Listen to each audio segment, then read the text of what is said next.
Long ago, in a time that more resembles myth or legend than history, there was magnificence. Science, technology, architecture, the world more resembled what would be, what could be, than what was. And all was thanks to what we would call monsters. Their strength, their lives, their bones, blood and skin, hides and scales, feathers and horns, all went toward the advancement of society. There was no regard for nature, nor balance, nor the lives that were lost, for what were these things in the face of growth, prosperity?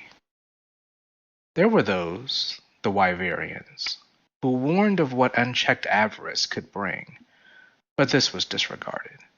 So great were the weapons of man, so mighty his armies, that they had subjugated countless monsters, and would subjugate countless more in their pursuits. The humans even went as far as to perverse the very natural laws, and created guardians, constructs, abominations, man-made monsters to act as their protectors. This transgression was too much for the Wyverians, who cast off the trappings of so-called civilized living and left the humans to their fates. And it seemed that fate would be one of plenty and prosperity, for at the height of their power, man was indomitable. But then, from the dark places, the distant and desolate corners of the wilds, there came a call. No one heard the call, nor could they guess what form it took, but a call there must have been, because they arrived, and in number. Calamities, forces of nature, walking, flying, slinking, swimming, disasters. The weather was theirs to command, the elements theirs to wield. Ecosystems ceased to be, the natural order disrupted, the peace that had reigned was shattered, for they had arrived.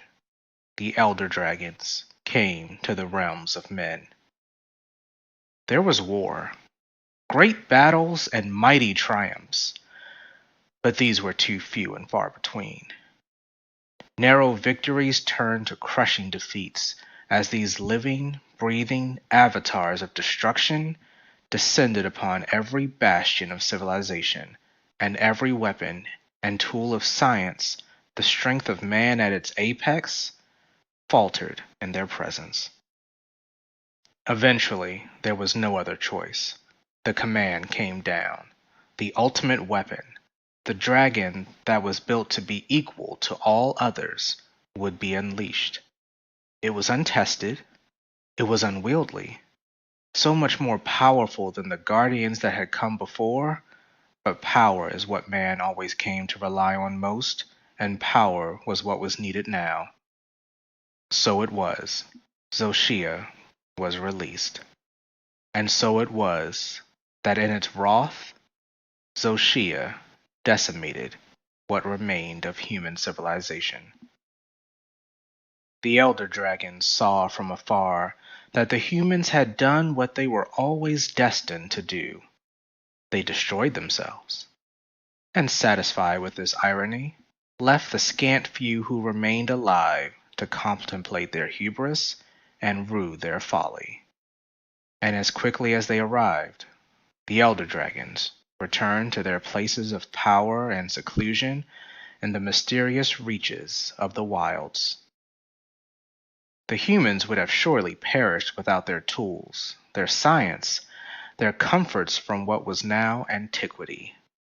But the Wyverians reappeared, offering to help them in exchange for a promise to live with nature, and to never again attempt to subjugate it, to abide by the laws of nature and be governed instead.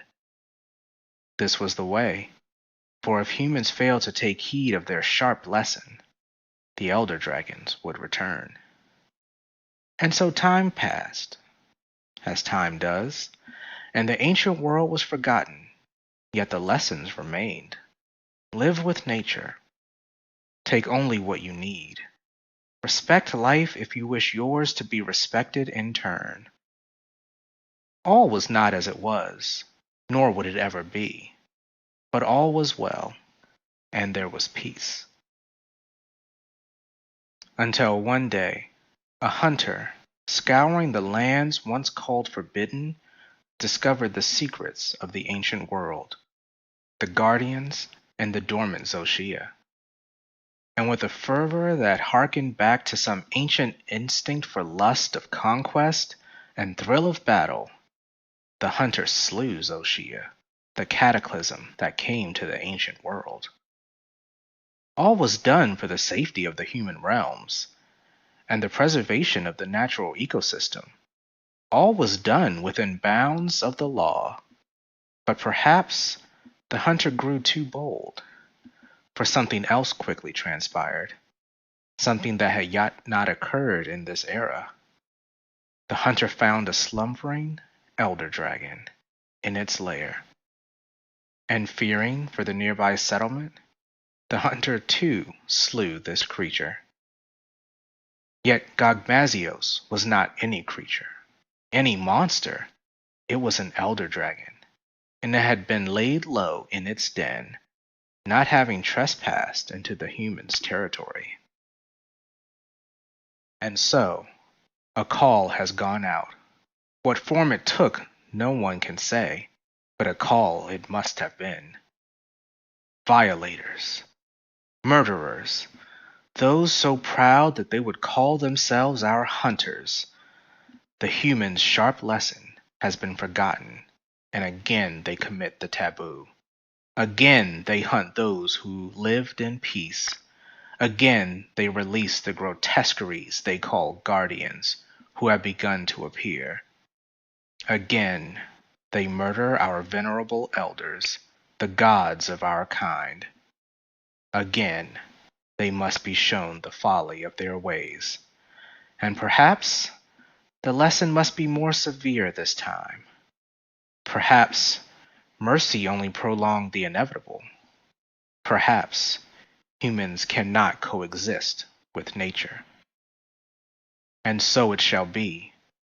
After being long absent in their places of power and isolation, the elder dragons have returned.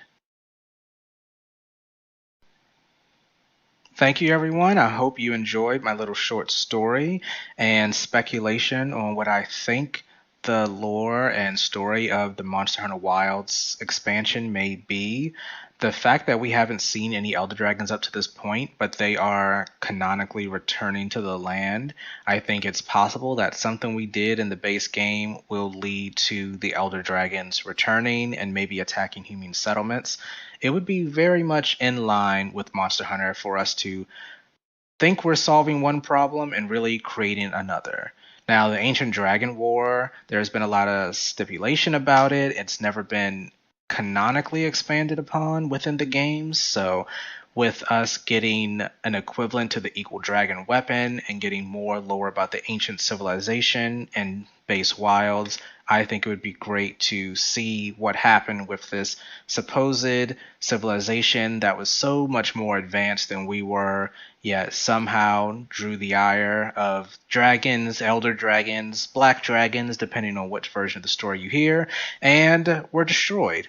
I think it would be very fitting if it was not necessarily the elder dragons that destroyed them, but they destroyed themselves with Zoshia, which there are a lot of things in the game that point to that being the case. So I can't wait to find out more, and I hope you guys are there with me when I do. So like the video if you like the video, and subscribe if you want to see any more Wilds news, lore, speculation, or just Monster Hunter gameplay. Thank you, and have a nice day.